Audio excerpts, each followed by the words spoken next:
guys, good morning. Today is, ano bang araw ngayon? April 23. Ayan. So, uumpisahan ko itong vlog na to to show you my quarantine routine. Kasi madami akong gagawin ngayon, kaya you might as well vlog na lang. So, ayan. Maglilinis ako ng buong apartment. Ayan, maliit lang na apartment namin. Yan. Ang lilinisin ko.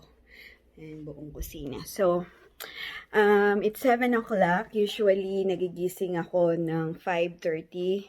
Sige, nagising ako ni Edson para magluto ng breakfast. Ayan, tapos, after breakfast, usually like 6:30, pag paalis na siya, magmi-me time naman ako. Mahiga lang ako sa kama. Magsa-cellphone, ayun. Tapos, ayun, pagdating ng 7 o'clock, usually like for Wednesday or Thursday kasi ang cleaning day namin. So, ayun, pag 7 o'clock, doon ako nag-uumpisa maglinis. Kasi gusto kong makaalis muna siya. Ayoko nang may taong pag ako yung naglilinis. So, I'll start muna dito sa comforter namin. Ayan. Pag naglilinis kami, naglalaba na rin kami ng mga comforter. So, ayan. Labhan muna natin. Nadalhin ko siya sa washing machine. And madami. Tapos, inuumpisahan ko sa kusina maglinis. Kailangan ko matapos to. Like, kailangan anong oras? Ay, may nawawala ako. Yeah, ang dami tayo. So, kailangan ko itong matapos ng mga 8:15. So, anong oras na? Late ako nag-umpisa eh. 7:20 na. Meron akong isang oras para, oh shit, kailangan ko maglaba muna ng damit. Kasi, ito yung damit ko. Mga damit namin na pag lumalabas kami, nakalagay pala dyan. So, ayan. Yung mga damit muna ang lalabahan ko. Kasi ngayon, pagka lumalabas kami, diretso sa washing machine yung mga damit.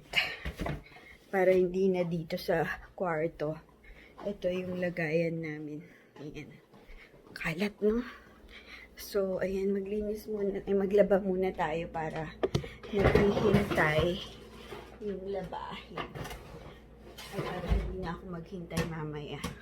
Okay?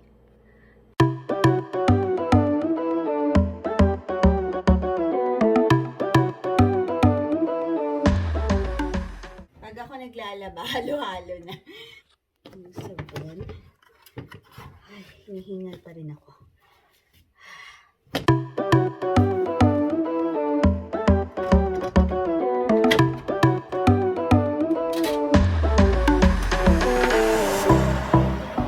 So, medyo maingay. So, since nakapaghugas na ako kanina, ayan, pasok muna natin itong mga to para malinisan ko to. Tingnan yung mga mantika.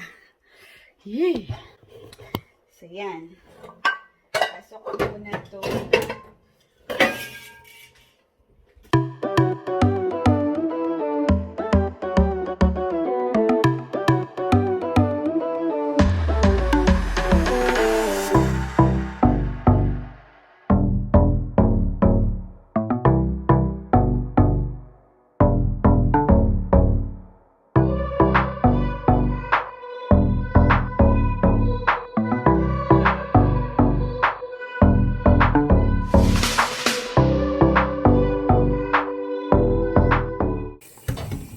Tapos na siya, guys. Ibigay na natin to. Nahugasan ko na rin to.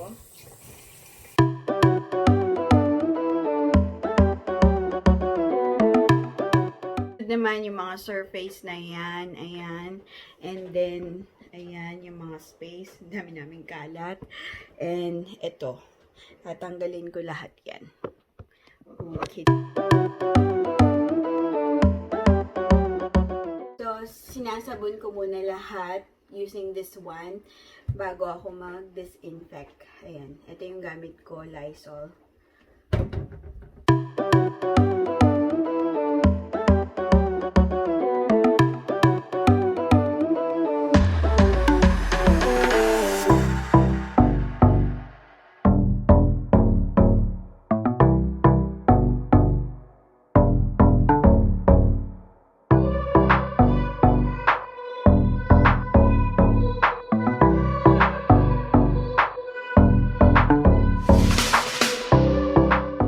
naman itong table. Ayan.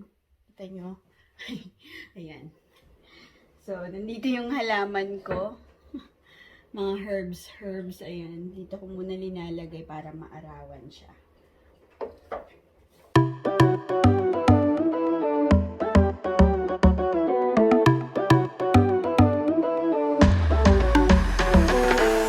Ayan. So, tapos na tayo sa mga areas, yung mga surfaces na ganyan. Yan. Patutuyuin ko lang tsaka ako aayusin yan. So, next is yung floor. Kasi malagkit na. So, ayan. Tatanggalin muna natin to. Lalabahan na to. And then, iba-vacuum ko muna. So, ayan.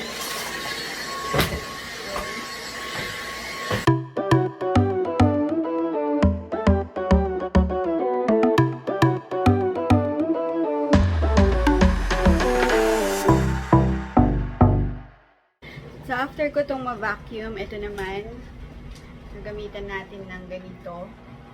So, ito yung pang-dusting dapat. Then, ito yung pang-basa.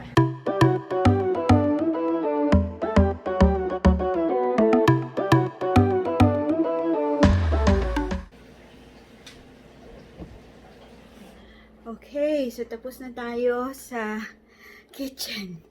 Ayan. Mamaya i-aayos na lang natin lahat yan. So, susunod, ay, hiningal ako. Ang bilis kong hingalin ngayon. Kasi nga, dahil alam niyo na. So, susunod is the bathroom. Ayan, maliit lang naman tong bathroom namin, kaya madali lang siyang linisin. Ayan, tanggalin ko tong towel muna. Lagay natin dito. So, ang ginagawa ko, hihinga talaga ako. Tinataas ko to. Ayan. Ito usually curtain. Dinalabahan namin yun every month. Once a month. Ayan. So, tinataas ko muna to para hindi siya mabasa. Ayan. And then, i-on natin to. Nahayaan. Minsan, inaano ko lang itong shower. Kasi wala yung parang bidet na pwede mong i-hose. So, lagyan natin. Ganyan po. Para lang mabasa. Ayan. And then, mga ginagamit ko pang linis. Tabo. Ayan, may tabo kami. Diba? And of course, ang Lysol. And then, syempre, meron kaming sponge dito. Ayan, pang punas-punas dyan. So, start muna ako, magla-Lysol ako. Ayan ko lahat yan. Ayan. So, ito, clean-o-close ko yan para mag-ipon yung tubig. And then, bubuhusan ko siya ng Lysol. Itong Lysol ulit na ito. Ay, ayan. So, ganito ginagawa ko. Hirap hirap mag-vlog nasa CR. Ayan. So, sabi ko nga, binubuhusan ko niyan. Ito yung, multi-surface cleaner. Pwede mo rin siyang i-refill dito. Pero, ako, binubuhos ko.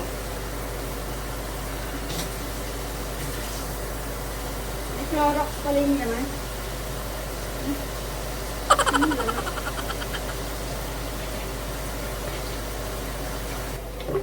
So, ito naman yung susunod. Yung aming, toilet. So, ayan. Inaanohan ko lang din ng Lysol muna. Binababaran. Lahat binababaran ko muna dito pagdating sa CR. Ito kailangan maano din kasi laging nakahawakan yan. And yung pang flush, of course, itataas mo. Kasi yan, tingnan mo, may mga dumi-dumi. Tapos yan, buhusan mo, sprayan mo lahat. Todo mo. Yan. So, naku, paubos na to. Wala na. Ang hirap pa naman bumili ng Lysol ngayon. Buti meron pa akong dalawa dyan. Ayan. So, tapos na yan. Babad muna natin. And then, ito patayin ko na. Patayin ko na tong mga to. Kasi time to change. Para malabhan. And then, itong floor. Mamaya ko na yan, lilinisan. Pagka naglinis na ako dito and dito. So, nakababad muna ang toilet. And habang nagbababad, tayo ay magva-vacuum na dito sa carpet naman. Ay, ganun lang yun. Ganun lang siya kabilis. Kapagod. So, ito na siya. Magva-vacuum na tayo. Inuumpisahan ko dito sa front door usually, and then kwarto, and then sala, papunta sa kusina. Sa entrance or sa front door, inuumpisahan ko munang ayusin yung mga sapatos na nakakalat. And yes, sapatos ko silang lahat. Ayun. Lagay natin sa lagayan. Hindi na magkasya. Chineras. Diyan lang yan.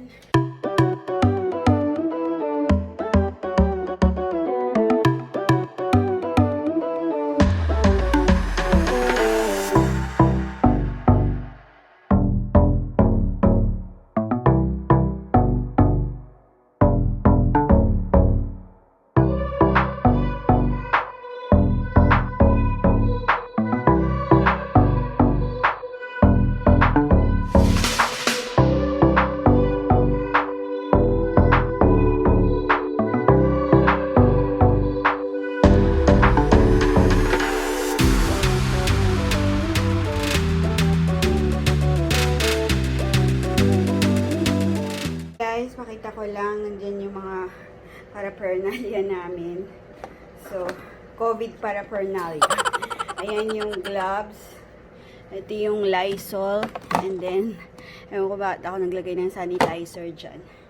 Ay! Ano namin nilalagay yung mga mask namin. Mask ni Edson pala lahat yan. Ayan, so, makalat pa. Ano ba? Hiningala naman ako. Ang kalat dito, nakareding maleta ko kasi supposedly flight ko sa May 5 papuntang Pilipinas. And naon siya May. So, ayan. I-unpack natin yan ulit and then ilalagay ko sa box. Ay. So, tapos na tayo dito. Ayan. Malinis-linis na. Magpupunas na lang ako mamaya.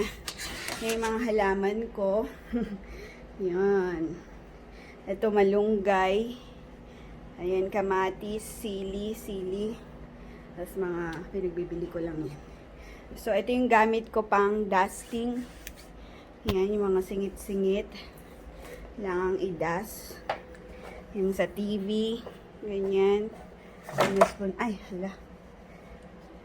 Punas-punasan. Ayan. Ito, mga camera ko. Ayan, naalikabukan na. Wawa naman sila.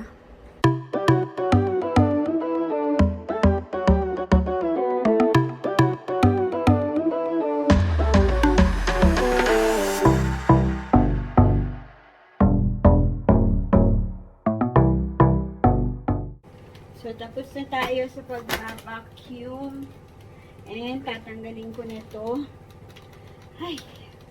Ha! Ayan. And then, ito, kailangan every after maglinis, kailangan i-empty nyo to. So, ganyan lang. Pinupush ko lang itong red na to. Ayan. Ano ba yan? Feel. Ayan. Alikabok. And then, ayan, sinusungkit ko rin yan. Kasi nandito yung mga ano eh. I wish meron pang sungkit talagang ano. Pero usually pagka hinila mo kasi yung isa, ayan, susunod na lahat. Diba?